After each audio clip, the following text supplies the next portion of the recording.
साथ सौम्या मिश्रा। बड़ी खबर देहरादून से, जहां देहरादून पहुंचे रक्षा मंत्री राजनाथ सिंह। मुख्यमंत्री पुष्कर सिंह धामी ने उनका स्वागत किया। जॉली ग्रांट हाईवे अड्डे पर राजनाथ सिंह का स्वागत किया गया। तो उत्तराखंड के दौरे पर हैं रक्षा मंत्री राजनाथ सिंह। मुख्यमंत्री धामी ने एयरपोर्ट पर पहुंचकर उनका स्वागत किया। जॉली ग्रांट एयरपोर्ट पर उनका स्वागत किया गया। रक्षा मंत्री राजनाथ सिंह का उत्तराखंड का ये दौरा।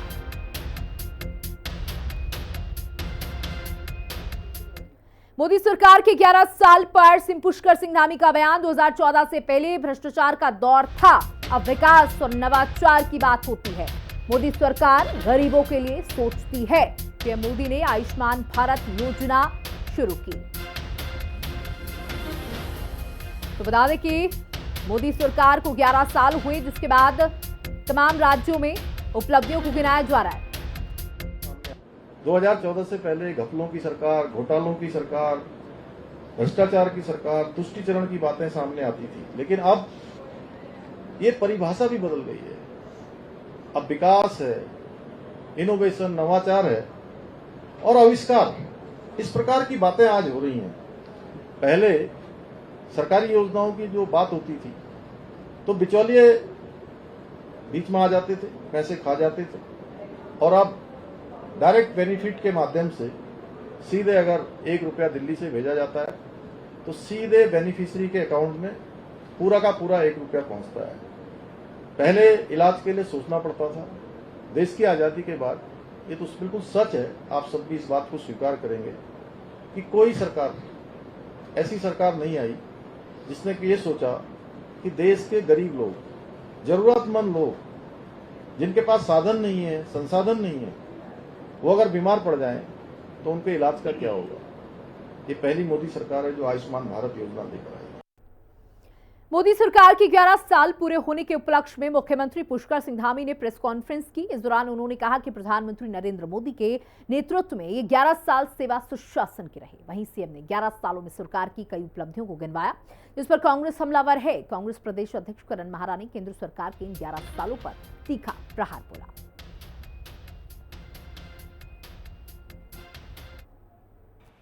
स्मार्ट सिटी की जगह डेंगू सिटी बना के रख दिया इस उत्तराखंड को। जगह जगह तमाम सड़कें खुदी पड़ी हैं, नालियां लबलबात गंदगी से भरी पड़ी हैं। सुशासन, बाहर की पुलिस आकी गोलीबारी करती है, जिला एक पंचायत प्रतिनिधि की पत्नी मर जाती है उधम सिंह नगर में। यहां की पुलिस को, यहां की सरकार को पता ही नहीं होता यूपी की पुलिस, यूपी की एसटीएफ यहां काम कर रही है। कोई कोऑर्डिनेशन नहीं है। 11 साल क्या कह के आए थे मोदी जी? हम काला धन वापस लाएंगे, 15 लाख देंगे। अरे ना दो 15 लाख, लेकिन वो काला धन आया क्या? स्विस बैंक की लिस्ट जारी करेंगे, किस नेता के कितने पैसे स्विस बैंक में हैं, क्यों नहीं जारी कर रहे, किसने रोक रखा है? हरिद्वार में बीजेपी नेत्री के विवादित मामले के बाद पार्टी ने उन्हें निष्कासित कर दिया। कांग्रेस ने इस मुद्दे को लेकर बीजेपी पर महिलाओं का अपमान करने का आरोप लगाया, जिसके जवाब में बीजेपी प्रदेश अध्यक्ष महेंद्र भट्ट ने कहा, कांग्रेस खुद महिलाओं के मामले में पिछड़ी है। उसने लोकसभा की 5 सीटों में से किसी भी महिला को टिकट नहीं दिया। उन्होंने बीजेपी को महिलाओं का सम्मान करने वाली पार्टी बताया और कांग्रेस पर तीखा हमला किया। नहीं, कांग्रेस के अंदर बेटी बचाओ अभियान कांग्रेस के लोगों से ही चिंतित करना। कांग्रेस का महिला संगठन है, उसका क्या स्वरूप आज की तारीख में हो गया है। 5 लोकसभा में से एक महिला को टिकट नहीं देना, विधानसभा के अंदर किस प्रकार से उत्तराखंड की जनता उनकी महिला प्रत्याशी को हरा देती है। इसलिए जनता हराती है कि उनके कार्यकर्ता हराते हैं, ये बताएंगे। इसलिए इस प्रकार की चर्चा का विषय बनता नहीं है। भारतीय जनता पार्टी मातृशक्ति का सम्मान करने वाली दल है। ये ठीक है, जब कोई इस विषय निकलते हैं तो विषय उठने से पहले ही हम उन कार्य पर कार्रवाई करते हैं। 1 साल पहले हमने अपने इस प्रकार की जो कार्यकर्ता थी उसको हमने पार्टी से निकाला है, इसलिए विषय बनता नहीं है। लेकिन कांग्रेस को इस प्रकार की बातें करके मातृशक्ति का अपमान करने का प्रयास नहीं करना चाहिए। लैंड यूज चेंज कर हरिद्वार में हुए करोड़ों के नगर निगम जमीन घोटाले के बाद प्रशासन सख्त है। हरिद्वार के नए जिलाधिकारी मयूर दीक्षित ने चार्ज संभालने के बाद एसडीएम, तहसीलदार और राजस्व विभाग के अन्य अधिकारियों को लैंड यूज चेंज और भूमि हस्तांतरण जैसे मामलों में विशेष सावधानी बरतने के निर्देश दिए। डीएम के सख्त निर्देश हैं कि ऐसे हर मामले में स्थलीय निरीक्षण के बिना रिपोर्ट न लगाई जाए और सभी मानकों के पूरा होने के बाद ही आगे की कार्रवाई की जाए। जिलाधिकारियों को, तहसीलदारों को और राजस्व विभाग के सभी कर्मचारियों को निर्देशित क्लियर बता दिया गया है कि जमीन से संबंधित जो भी प्रकरण हो, भले वो लैंड यूज चेंज हो या अन्य जो भी हो, लैंड यूज जो कोर्ट में उनके मैटर चल रहे हो या अन्य जो जांचें करनी है, वो स्थलीय निरीक्षण करें प्रॉपर। स्थलीय निरीक्षण करके जो भी नियम अनुसार जो एक्ट में रूल्स में जो गाइडलाइंस है उसका 100% अनुपालन करके ही आगे रिपोर्ट भेजें।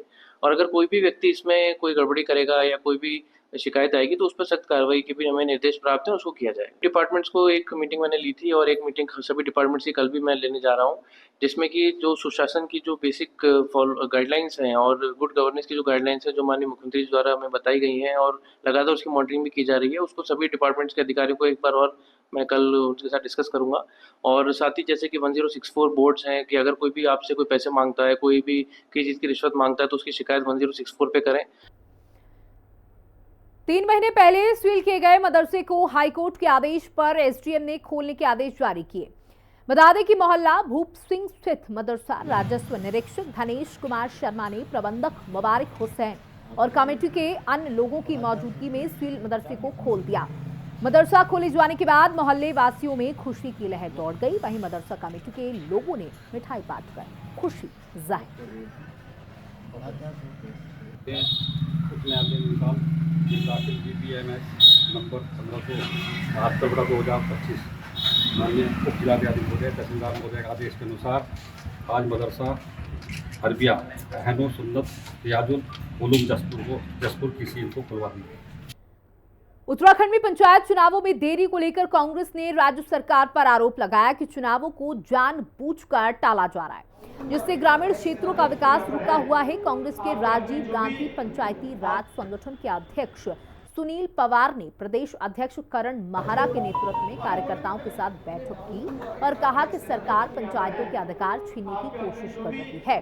कांग्रेस ने चेतावनी दी कि अगर चुनाव नहीं कराए गए तो वो राज्य भर में आंदोलन करेंगे। उत्तराखंड के प्रदेश कांग्रेस कमेटी के अध्यक्ष आदरणीय श्री मेहरा जी के साथ हमारी चर्चा हुई। आदरणीय मेहरा जी निरंतरता के साथ वो लोगों की आवाज़ उठाने का काम कर रहे हैं और राजीव गांधी पंचायती राज संगठन ने जो अपनी पीड़ा इनके सामने व्यक्त की और ऑलरेडी इसके लिए उनकी आवाज़ बड़ी मुखर थी, बड़ी बुलंद थी। तो आज ये पूर्ण रूप से हमने निश्चय भी लिया है कि जहाँ जहाँ पर भी भारतीय जनता पार्टी चुनाव नहीं कराएगी तो इसके खिलाफ एक पूर्णकालीन आंदोलन, पूर्णकालीन का मतलब है कि कोई वो सांकेतिक नहीं होगा, एक पूर्णकालिक, भाई जब तक आप ये चुनाव नहीं कराते तो हम आपकी सरकार के खिलाफ धरने या प्रदर्शन के ऊपर बैठने के लिए बाधित रहेंगे। गुरुकुल कांगड़ी के कुलपति प्रोफेसर हेमलता ने संविदा कर्मचारियों के नियमितीकरण के लिए बनाई गई कमेटी पर सफाई दी। उन्होंने बताया कि 2013 के बाद नियुक्त संविदा कर्मचारियों के नियमितीकरण के लिए यूजीसी से जवाब मांगा गया था, जिसके बाद एक उच्च स्तरीय कमेटी गठित की गई। कमेटी अपनी रिपोर्ट बोर्ड ऑफ मैनेजमेंट को सौंपेगी, इसके बाद ही कोई निर्णय लिया जाएगा। 2013-2014 में रिक्रूटमेंट हुई थी, कॉन्ट्रैक्चुअल है वो लोग, और उनका जो केस है उसको डिसाइड करने के लिए यूजीसी बार बार हमसे कुछ कुछ पत्र मांगती रहती है कि उनका कितना डीए दिया या नहीं दिया, उनका बीओएम हुआ या नहीं हुआ, बोर्ड ऑफ मैनेजमेंट हुआ है कि नहीं हुआ, कब हुआ, ये सारी बातें पूछते रहते हैं। उसके विवरण हम देते रहे। फिर हम जो है नया जो है पिछले साल अगस्त में ही हम रिक्रूट हुए, तो इन पूरा केस को समझने के लिए और आगे बोर्ड ऑफ मैनेजमेंट में ले जाने के लिए एक कमेटी बनाया गया, जिसके द्वारा वो पूरा देखेंगे, उसमें विस्तार में जानकारी हमें देंगे क्या क्या हुआ और क्या हो सकता है, और वो हम बोर्ड ऑफ मैनेजमेंट में ले जाएंगे। सारा डिटेल्स पता करने के लिए ही मैंने कमेटी लगाया। कोर्ट ने निरस्त कर दिया या डिस्पोज करा या डिसमिसल करा, दोनों का फर्क है। वो सब जानकारी मेरे को पूरा नहीं है, इसीलिए कमेटी आके बताएगा कोर्ट से ये हुआ और इसका ये होना है या नहीं होना है। मसूरी के हुसैनगंज क्षेत्र में प्रस्तावित इको पार्क के निर्माण कार्य में हो रही देरी को लेकर स्थानीय लोग नाराज हैं। मंगलवार को क्षेत्रीय सभासद पवन थलवाल के नेतृत्व में बड़ी संख्या में निवासियों ने MDDA कार्यालय पहुंचकर अधिकारियों को ज्ञापन सौंपा और निर्माण कार्य जल्द शुरू करने की मांग की।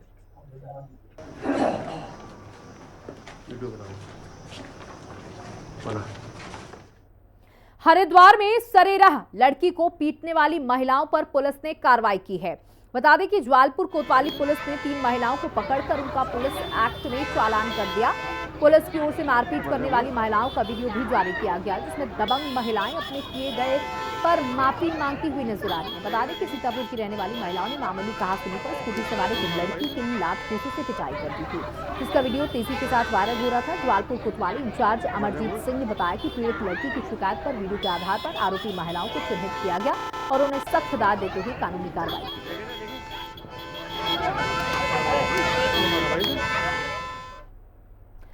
हरिद्वार गौशाला में 2 दिन से तेंदुए का आतंक छाया हुआ है। सीसीटीवी में तेंदुआ लगातार गौशाला के आसपास दिख रहा है। सुबह किसान पर भी हमला किया गया, लेकिन वो बच निकला। वन विभाग को सूचित किया गया, लेकिन अभी तक कोई कार्रवाई नहीं की गई है। ग्रामीणों ने तेंदुए को पकड़ने के लिए तुरंत पिंजरा लगाने की मांग की है।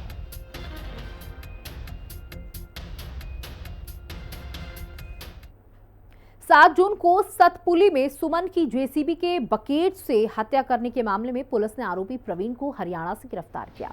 आरोपी और सुमन के बीच विवाद हुआ था, जिसके बाद प्रवीण ने खौफनाक कदम उठाया। घटना के बाद से ही आरोपी फरार था। आरोपी को कोर्ट में पेश किया जाएगा। स्थानीय युवक के साथ बहस होने के उपरांत उस पर बकेट से हमला कर दिया गया, जिसमें स्थानीय युवक की मौके पर मृत्यु हुई, जिसका संज्ञान लेते हुए पुलिस के द्वारा मुकदमा पंजीकृत किया गया। पंचायतनामा पोस्टमार्टम की कार्रवाई करने के उपरांत हमारी टीम्स के द्वारा इस अभियुक्त की गिरफ्तारी के प्रयास किए जा रहे थे। अभियुक्त मौके से ही फरार चल रहा था, जिसका पिछले 2 दिनों में हमारी टीम के द्वारा लगातार उसके वेयरअबाउट्स के प्रयास किए जा रहे थे, गिरफ्तारी करने का प्रयास किया जा रहा था। 9 जून की रात्रि में इस अभियुक्त को हमारी टीम्स के द्वारा यमुनानगर हरियाणा से गिरफ्तार किया गया है और जांच में और पूछताछ में ये पता चला है कि इन दोनों की आपस में किसी बात को लेकर बहस हुई और बहस होने के उपरांत इस ऑपरेटर के द्वारा क्रेन की बकेट से हमला कर दिया गया। इस जांच में हम लोग सभी पहलुओं पर आगे विवेचना कर रहे हैं। हरिद्वार में बढ़ती गर्मी के कारण गंगा घाटों पर श्रद्धालुओं की भीड़ बढ़ गई है, जहां कुछ युवक ऊंचे पुलों से खतरनाक छलांग लगा रहे हैं। प्रेमनगर आश्रम घाट, सिंहद्वार और ऋषिकुल घाट जैसे स्थानों पर यह सिलसिला लगातार जारी है, जिसमें युवा 9 फीट ऊंची ग्रिल को पार कर सीधे गंगा में कूद रहे हैं। इस तरह की लापरवाही के कारण हादसों में इजाफा हो रहा है।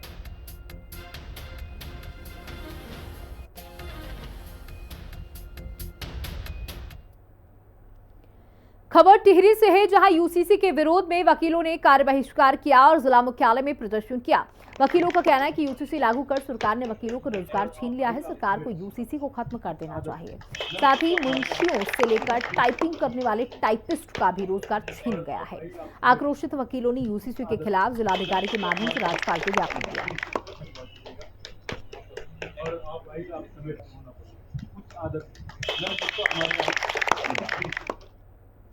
महिलाओं को आत्मनिर्भर बनाने के उद्देश्य से देहरादून प्रशासन ने हिलांस आउटलेट नाम का किचन योजना की शुरुआत की, जिसके तहत कोरोनेशन अस्पताल, कलेक्ट्रेट कैंपस और गुच्चूपानी में आउटलेट खोले गए हैं, जहां स्वयं सहायता समूह की महिलाएं अपने उत्पादों की सीधी बिक्री कर रही हैं। मुख्य विकास अधिकारी अभिनव शाह ने बताया कि महिलाओं को व्यावसायिक प्रशिक्षण दिया जा रहा है, ताकि वो आधुनिक तकनीकें और कौशल के साथ काम कर सकें।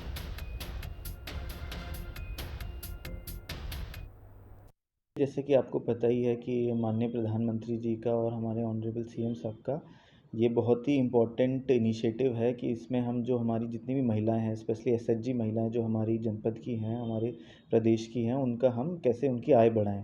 तो उसी क्रम में हम जनपद में बहुत सारे कार्य कर रहे हैं, चाहे वो NRLM हो या रीप के माध्यम से हो, बहुत सारे कार्य किए जा रहे हैं। इसमें जो हमारा स्पेशल इनिशिएटिव है हमारे जनपद में, उसमें हमने इनके लिए हिलांस आउटलेट कम किचन हमने स्थापना करी है, जिसमें एक हमारा कोरोनेशन हॉस्पिटल में खुला है, एक हमारा कलेक्ट्रेट कैंपस में खुला है और एक गुच्चूपानी में खुला है।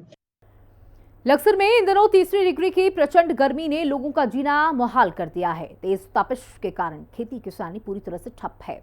वहीं छोटे बड़े कारोबार पर भी असर पड़ रहा है। सुबह से तेज गर्मी के चलते बाजार और खेत दोनों सुनसान हो जाते हैं।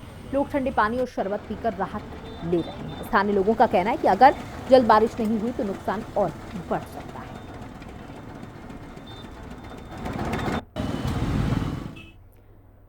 उत्तराखंड की राजधानी देहरादून में भीषण गर्मी पड़ रही है। बात करें तापमान की तो मंगलवार का तापमान 40 डिग्री सेल्सियस रहा। इस गर्मी ने लोगों को घरों में दुबकने पर मजबूर कर दिया। दिन के समय लोग घरों से बाहर नहीं निकल पा रहे हैं, लेकिन इसका खामियाजा जूस की दुकानदारों को भुगतना पड़ रहा है, क्योंकि दिन में उनकी दुकान खाली पड़ी हुई है और दुकानदार ग्राहकों का इंतजार कर रहे हैं। भले ही बाहरी राज्य के लोग उत्तराखंड में यहाँ की शांत वादियों में, यहाँ के पहाड़ों का लुत्फ उठाने, ठंडी हवाओं का लुत्फ उठाने यहाँ पर आ रहे हैं, लेकिन जिस तरीके से उत्तराखंड की राजधानी देहरादून में गर्मी पड़ रही है, कहीं ना कहीं ये कारण है कि जूस की दुकान जो है वो खाली पड़ी हुई है।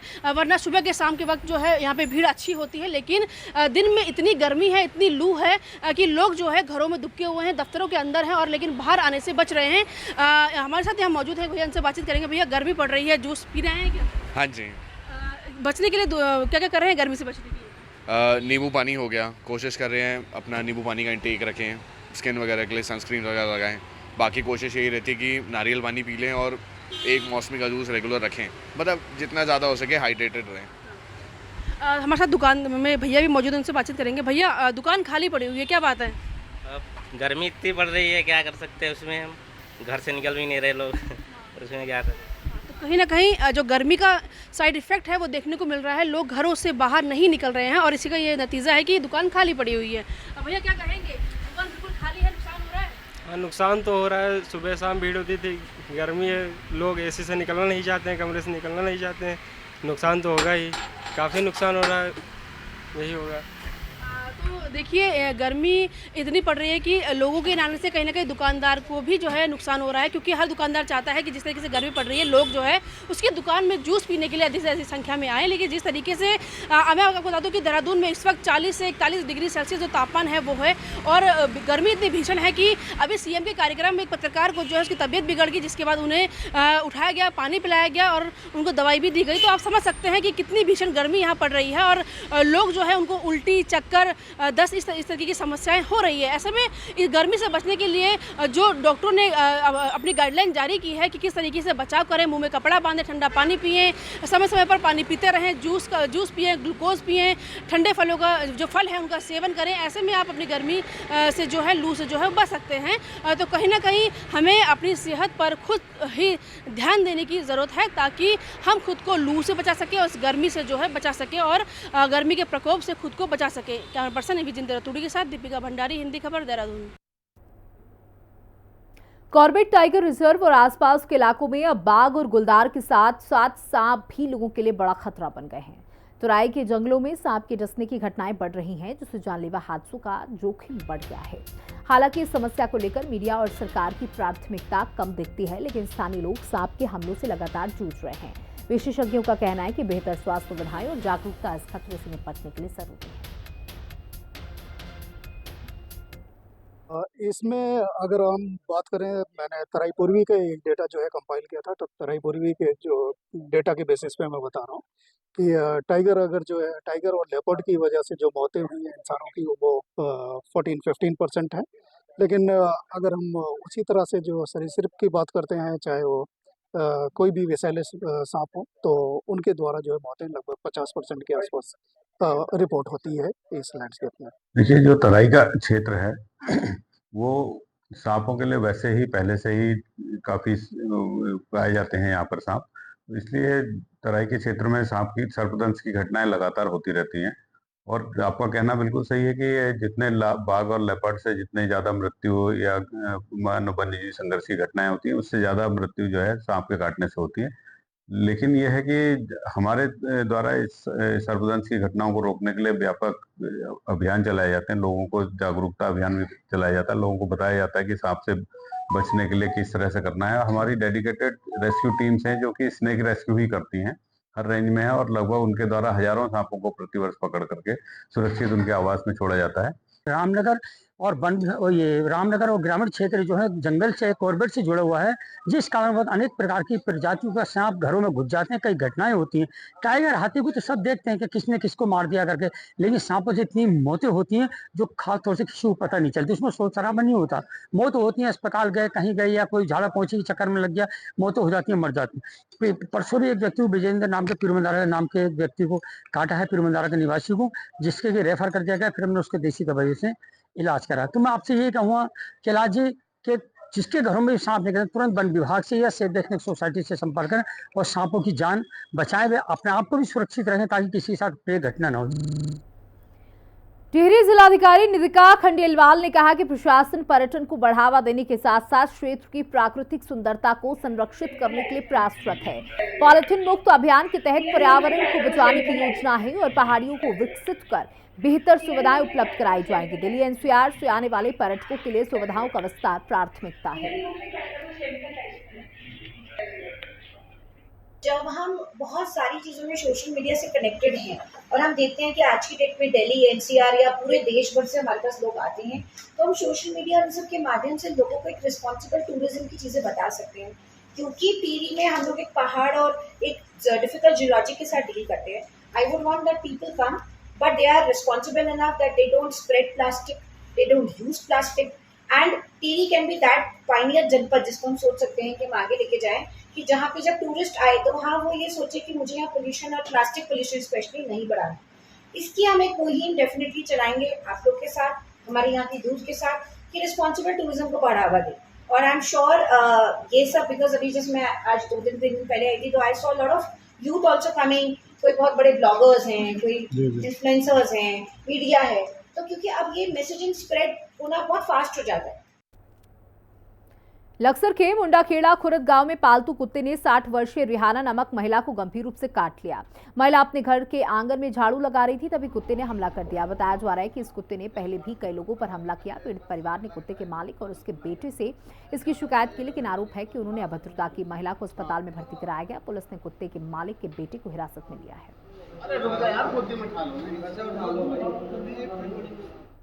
हमारे ही मोहल्ले में ऋषिपाल के घर में कोई ये कुत्ता है और इसने बहुत ज़्यादा मतलब आतंक मचा रखा है। वहाँ पर मोहल्ले में आना जाना सबका बंद कर रखा है। बराबर में हमारी मिसीज का आंगनवाड़ी केंद्र जस्ट बिल्कुल सामने।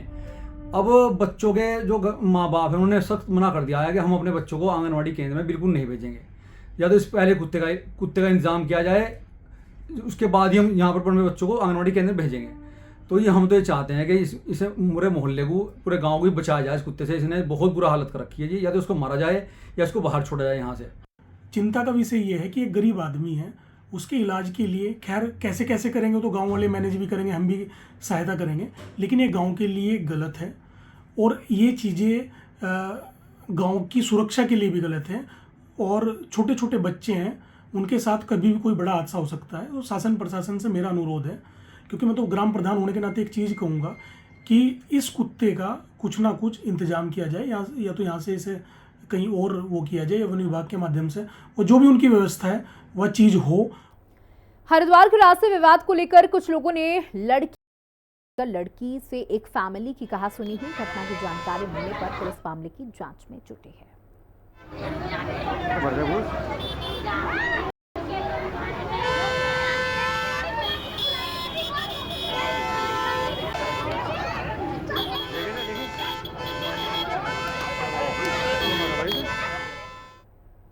इस बार मानसून से पहले ही डेंगू ने देहरादून में दस्तक दे दी है, लेकिन समय रहते हुए स्वास्थ्य विभाग और नगर निगम की कार्रवाई से हालात में काबू है। अब तक 88 डेंगू मरीज सामने आए हैं, जिनमें 75 स्वस्थ हो चुके हैं। 13 एक्टिव केस हैं। सभी मरीज निजी अस्पतालों में भर्ती हैं। बीते दिन 104 सैंपल की जांच में 4 नए केस मिले थे, जिनमें से 3 देहरादून और 1 बिजनौर से है। अब तक 14,688 घरों का सर्वे हुआ है, जिनमें 56 घरों में लार्वा मिला है। तो डेंगू बहुत ज़्यादा उसमें नहीं है कि अपना विकराल रूप में नहीं है, क्योंकि जिस हिसाब से अभी पीछे बरसात हुई है, ठंड भी बढ़ गई थी, तो उससे लग रहा था कि भाई डेंगू के केसेस बढ़ सकते हैं। बट जिस तरीके से हमारा अब की बार जो फील्ड सर्वे चल रहा है और जो फॉगिंग चल रही है और लार्विसाइडल का छिड़काव हो रहा है जिला प्रशासन की तरफ से भी, नगर निगम की तरफ से भी। तो इस तरीके उसकी वजह से जो है उसका ये परिणाम निकला है कि डेंगू इस टाइम बहुत ज़्यादा खतरनाक स्टेज पे नहीं आ रहा है। अभी तक हमारे पास में देहरादून के कुल मिला के 52 केस आए हैं और 36 केस हमारे पास में बाहर से हैं, तो जिनमें से कि हमारे 75 लोग जो हैं वो रिकवर हो चुके हैं। और इसी के साथ इस बुलेटिन में इतना ही। बने रहिएगा हिंदी खबर के साथ। नमस्कार।